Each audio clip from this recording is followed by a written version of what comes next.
we are going to start the next chapter. It is the ethers.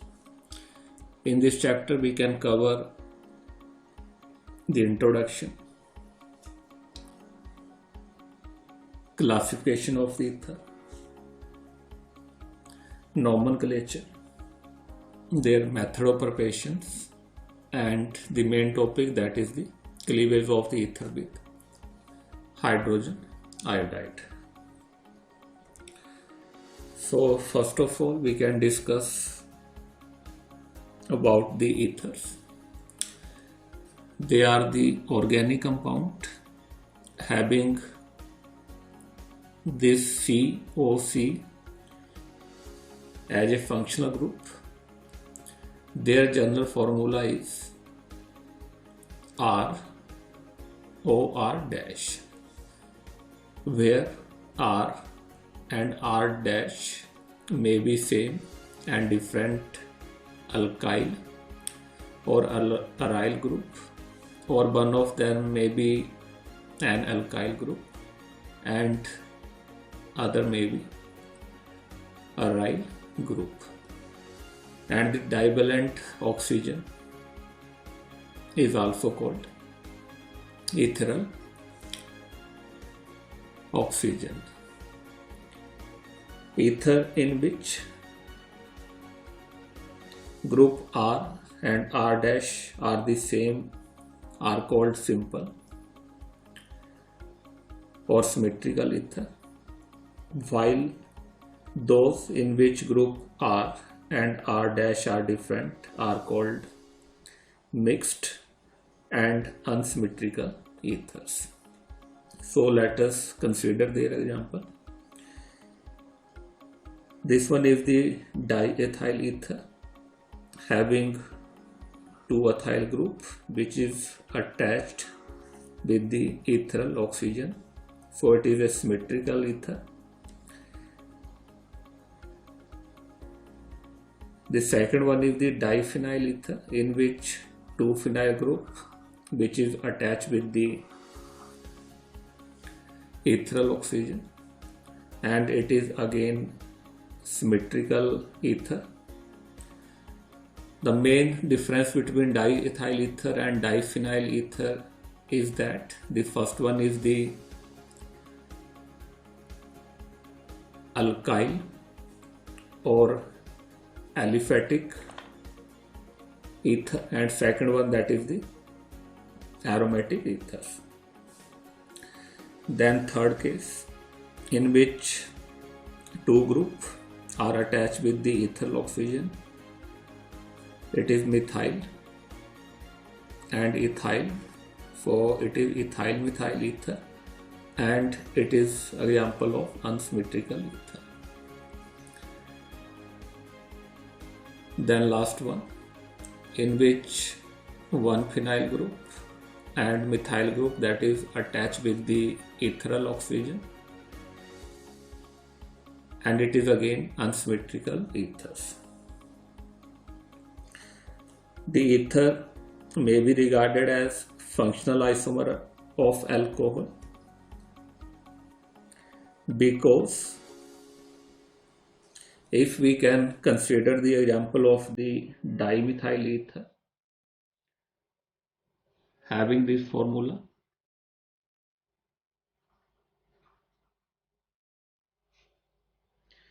and ethyl ether having this formula, they are having same molecular formula. It is C2H6O.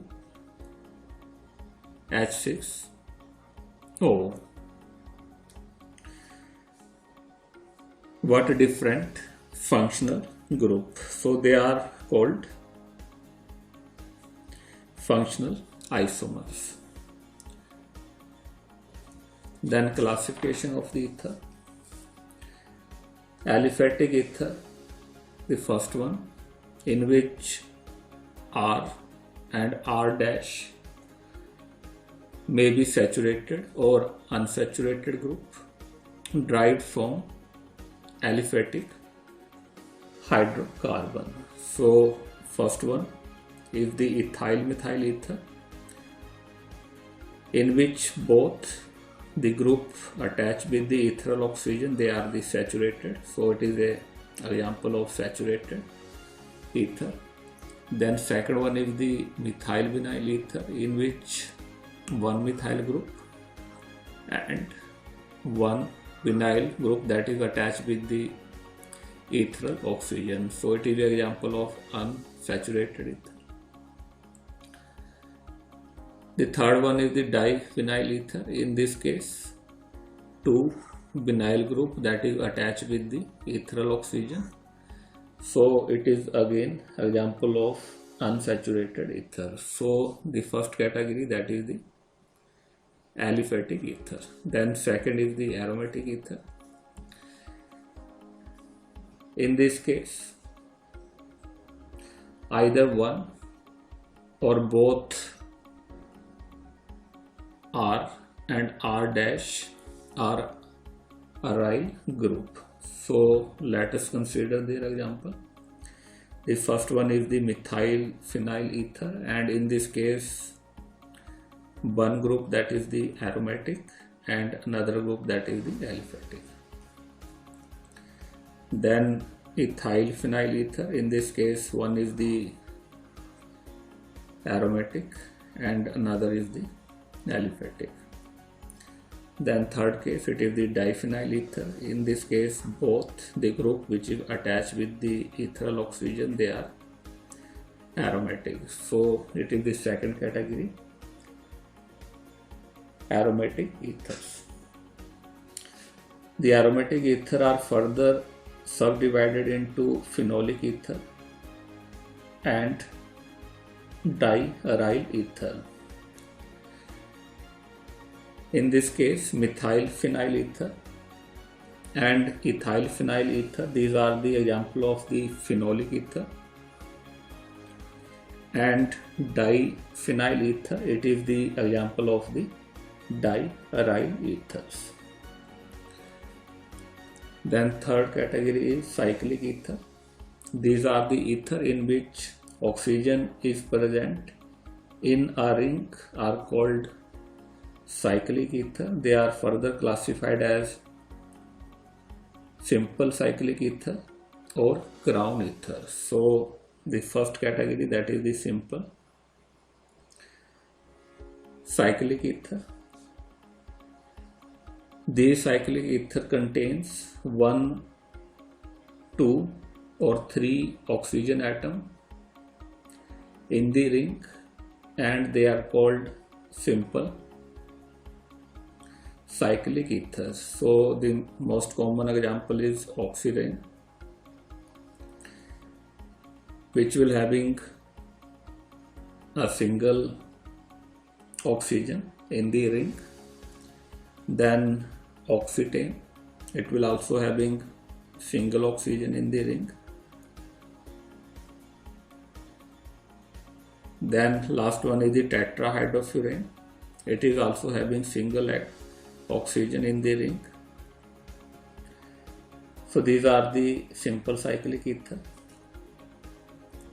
Then crown ether. These are the cyclic ether contain at least 4 oxygen atoms and are called crown ether because their 3-dimensional shape resemble the shape of the crown. They are usually named as a X crown bi, where X is the total number of the atom in the ring and bi is the total number of the oxygen in the ring. So simple example is cyclohexyl 18 crown 6. So the total number of atom in the ring, that is 18, and total number of the oxygen in the ring, that is 6. Similarly, it is dibenzo 18 crown 6. Again, total number of the atom, that is 18, and total number of the oxygen, that is 6, and it will having 2 benzene ring. Then dibenzo 14 crown 4, it will having 14 atom in the ring and 4 oxygen atoms. The total number of ring, that is 2, so it is dibenzo.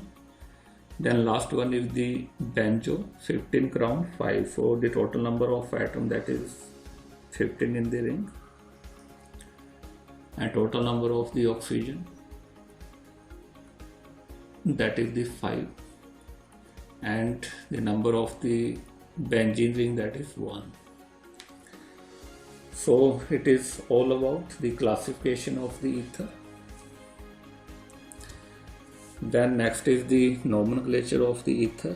In this case we can consider only IUPAC system.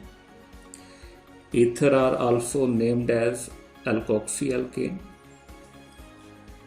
In this, ethyl oxygen is taken with the smaller alkyl group and form a part of alkoxy group, while larger alkyl group is considered to be the part of the alkane. So let us consider the example. The first one is the simple ether. The common name is dimethyl ether.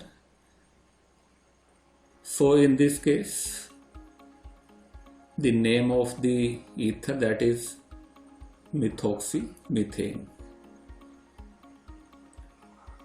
Then second one, ethyl methyl ether, and the IUPAC name of this ether. In this case, the smaller alkyl group that is attached with the oxygen is taken as a alkoxy part, so it is methoxy, and larger alkyl group that is taken to be a part of alkane, so it is ethane, methoxyethane. Then next is the diethyl ether, and the IUPAC name of this compound is ethoxyethane. Then last one is the methyl phenyl ether, and the IUPAC name of this ether is methoxybenzene. So it is all about the nomenclature under IUPAC system. Then next is the method of preparation. Ether are generally prepared by Williamson synthesis. This is the one of the best method for the preparation of ether. It involves the treatment of the alkyl halide with a suitable sodium alkoxide. The sodium alkoxide needed for the purpose is prepared by the action of sodium on a suitable alcohol. The reaction in fact involves nucleophilic displacement of the halide ion from the alkyl halide by the alkoxide ion by SN2 mechanism. So let us consider the reaction. So first of all, alcohol that is treated with sodium atom, it will give sodium alkoxide. Then sodium alkoxide react with alkyl halide. Sodium is less electronegative, so it will having positive charge, and oxygen will having the negative charge. So the attack of alkoxide on alkyl halide, that will take place according to SN2 mechanism. So in this case, ether along with sodium halide will get formed. This method can be used for the preparation of both symmetrical and unsymmetrical ether. So let us consider its example. In first case, sodium ethoxide is treated with ethyl bromide at 330 Kelvin, and the mechanism will occur through SN2, and it will give diethyl ether along with sodium bromide. That is the side product. Then in the second example, it is sodium tertiary butoxide. It will react with methyl bromide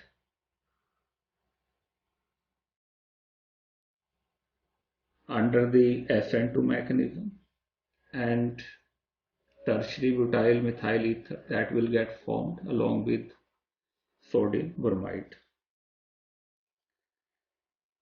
So the first is the example of the preparation of symmetrical ether, and second is the preparation of the unsymmetrical ethers.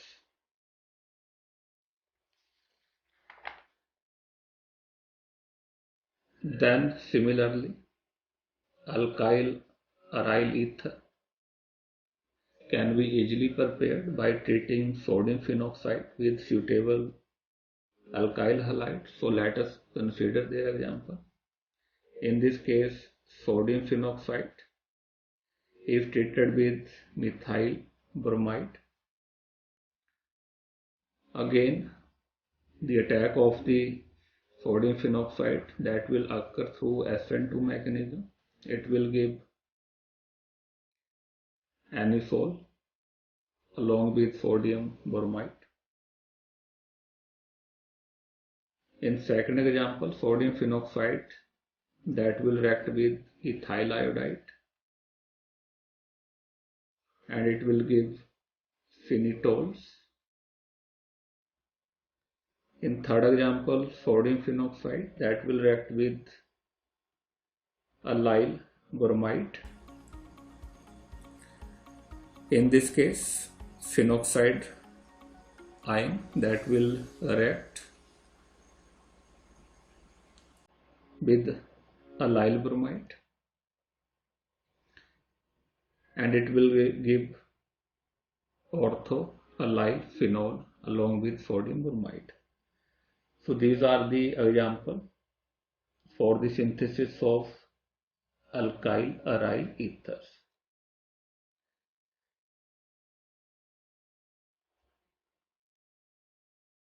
However, there is one point which you have to remember. These ether cannot be prepared by treating bromobenzene or iodobenzene with sodium salt of the corresponding alcohol. For example, if instead of sodium phenoxide we can take sodium ethoxide or sodium ethoxide or sodium alkoxide, either with bromobenzenes or either with iodobenzene, so in this case no reaction will occur. And this is due to the reason that aryl halide are much less reactive than the alkyl halide toward nucleophilic substitution reactions. However, if the halogen is activated by the presence of electron withdrawing group at ortho and para position with respect to the halogen, such activated aryl halide can be used in Williamson synthesis. So in this case, para-nitrobromobenzene, which will having electron withdrawing nitro group at ortho position, and it will activate the ring by withdrawing electron from it, and this para-nitrobromobenzene, it will take part in the Williamson synthesis, and it will give para-nitro anisols. So it is the methods of the preparation of the ethers. Then come to the limitations.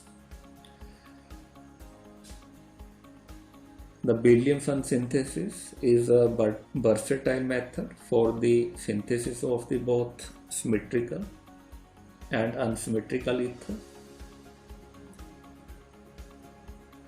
However, for the synthesis of unsymmetrical ether, a proper choice of reactant is necessary, since Williamson synthesis occur by SN2 mechanism and primary alkyl halides are most reactive in SN2 mechanism. Therefore, best yield of unsymmetrical ether can be obtained when alkyl halides are primary. However, the alkoxide may be either primary, secondary or tertiary. So let us consider their example.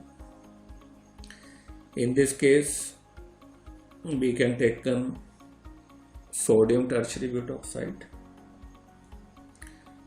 and ethyl bromide. So in this case, the alkyl halide taken, that is the primary, and the alkoxide taken, that is the tertiary. So it will give tertiary butyl ethers. Similarly, if we have to prepare this tertiary butyl ethyl ether by treating tertiary butyl bromide and sodium ethoxide, then we cannot get this tertiary butyl ethyl ether. Under this condition, an alkene will get formed, that is 2-methylpropene, which is the main product. So if we can take primary alkyl and the alkoxide may be primary, secondary, tertiary, then substitution product will get formed, which is our main product ether. And if we can reverse the situation, we can take tertiary butyl bromide, then elimination product will get formed. Similarly, if we can consider secondary alkyl halide such as 2-bromopropane, then it will prefer to undergo elimination rather than substitution. Thereby it will give a mixture of both elimination and substitution product, and in which propene will get formed near about 79%, which is the elimination product, and 2-ethoxypropane will get formed, which is 21%, and it is the substitution product.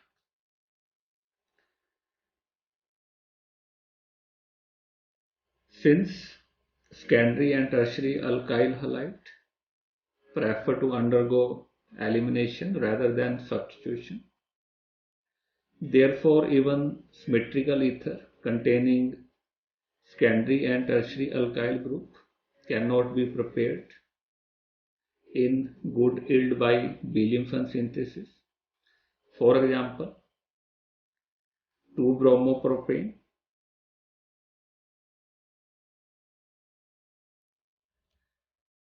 react with sodium isopropoxide,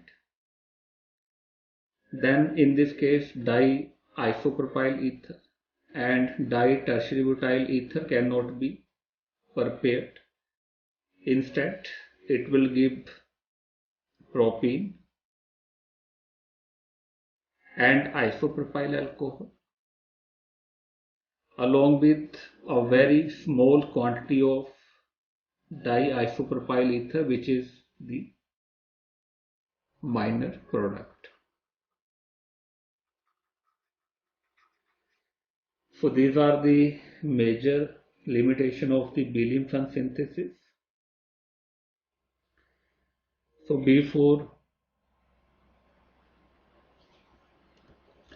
selecting the reactant, the main point which we have to keep in mind is that the alkyl halide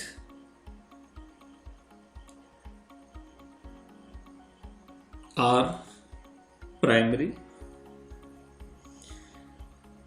what alkoxide taken may be primary, secondary or tertiary.